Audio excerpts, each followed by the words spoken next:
Dagon by H.P. Lovecraft. Narrated by Kenneth, Elliot. I am writing this under an appreciable mental strain, since by tonight I shall be no more. Penniless, and at the end of my supply of the drug which alone makes life endurable, I can bear the torture no longer, and shall cast myself from this garret window into the squalid street below. Do not think from my slavery to morphine that I am a weakling or a degenerate. When you have read these hastily scrawled pages, you may guess, though never fully realize, why it is that I must have forgetfulness or death.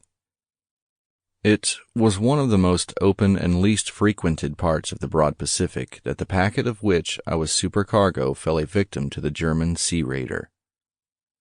The Great War was then at its very beginning, and the ocean forces of the Hun had not completely sunk to their later degradation, so that our vessel was made a legitimate prize.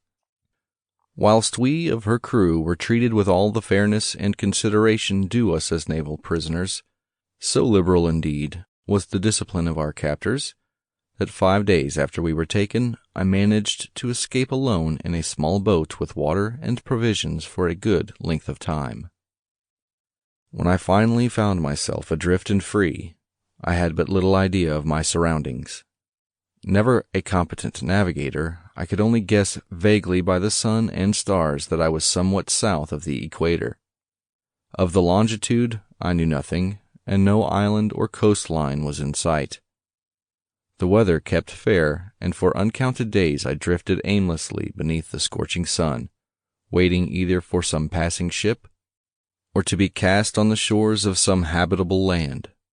But neither ship. Sample complete. Ready to continue?